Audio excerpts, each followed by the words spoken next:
Annabelle की कहानी शुरू हुई 1970 में, जब नर्स की पढ़ाई कर रही कैटी को उसकी मां ने एक एंटीक डॉल गिफ्ट की।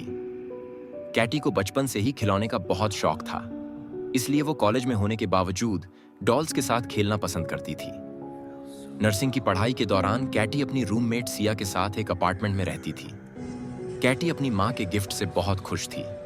वो कॉलेज से वापस आकर उसी डॉल से बहुत सारी बातें करती और अपने साथ ही बेड पर उसे भी सुला देती।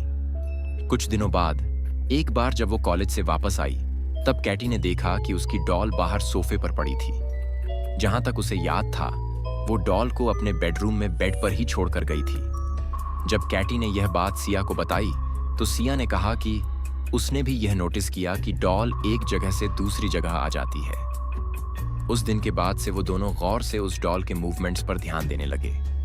जब भी वो दोनों घर आते, डॉल की पोजीशन बदली होती थी। वो कॉलेज जाने से पहले डॉल को किसी रूम में रखते और वापस आकर देखते तो वो किसी और ही रूम में होती थी। धीरे धीरे यह चीजें बढ़ती गईं और कुछ दिन बाद यह घटनाएं और भी डरावनी होने लगीं। एक रात कैटी डॉल को अपने रूम की चेयर पर रखकर अपने बेड पर सोने आ गई। देर रात उसे कुछ खिटपिट सी सुनाई दी, जिससे उसकी नींद टूट गई। उसने हल्की सी आंख खोली तो उसे ऐसा लगा जैसे उस डॉल ने अपनी गर्दन घुमाई हो। कैटी को एकदम से उसकी घूरती हुई आंखों से डर लगने लगा। वह तुरंत उठ खड़ी हुई और उस डॉल को सोफे पर रखकर वापस सोने आ गई। कुछ और दिन बीते और घर में अनयूजुअल घटनाएं बढ़ने लगीं।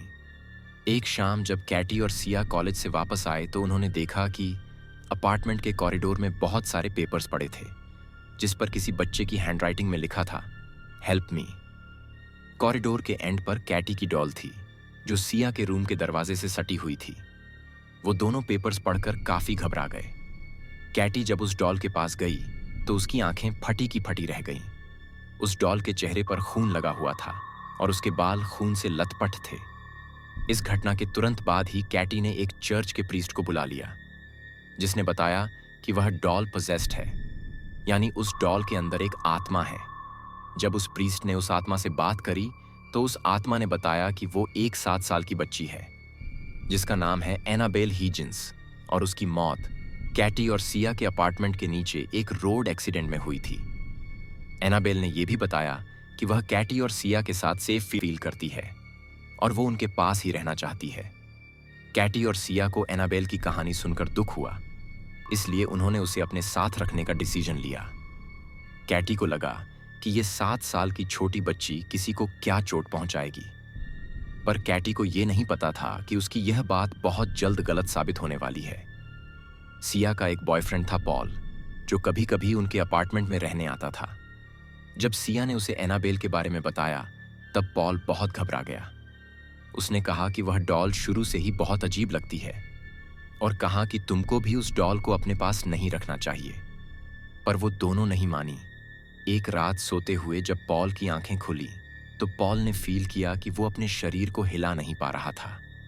वो घबरा गया और उसे एक छोटी बच्ची की हंसी सुनाई दी। उसने जब नीचे अपने पैरों की तरफ देखा, तो उसे एनाबेल डॉल दिखी, जो उसे देखते ही उसकी छाती पर आकर बैठ गई और उसका गला घुटना शुरू हो गया।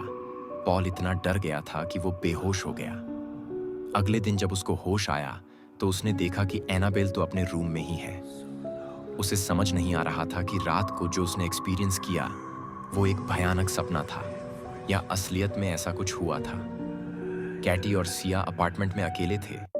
अचानक कैटी के कमरे से उन्हें किसी चीज के बहुत जोर से गिरने की आवाज आई। उन्हें लगा कि शायद अपार्टमेंट में कोई चोर घुस आया है।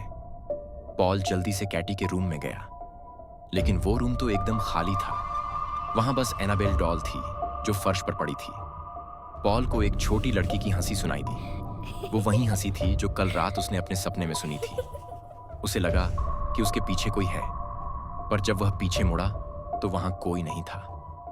अचानक पॉल के सीने में बहुत तेज दर्द शुरू हुआ और जब उसने अपनी छाती को छुआ, तब वहां से बहुत खून बह रहा था।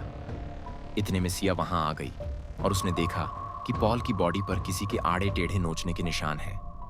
इस हादसे के बाद कैटी और सिया को लगा कि चीजें बहुत बिगड़ रही हैं और इसीलिए उन्होंने मशहूर पैरानॉर्मल इन्वेस्टिगेटर रिचर्ड और मिस मैरी की मदद ली। इन्वेस्टिगेशन के दौरान उन्हें पता चला कि उस डॉल के अंदर कोई 7 साल की बच्ची की आत्मा नहीं, बल्कि एक शैतान है जो बच्ची होने का नाटक कर रहा था और उसका मकसद प्यार पाना नहीं, बल्कि कैटी के शरीर पर कब्जा करना था। रिचर्ड ने उस घर का एग्जॉर्सिज्म किया और कैटी से वह डॉल लेकर वहां से चले गए। उस दिन के बाद से कैटी, सिया और पॉल के साथ कभी ऐसा कोई हादसा नहीं घटा। अंत या नई शुरुआत।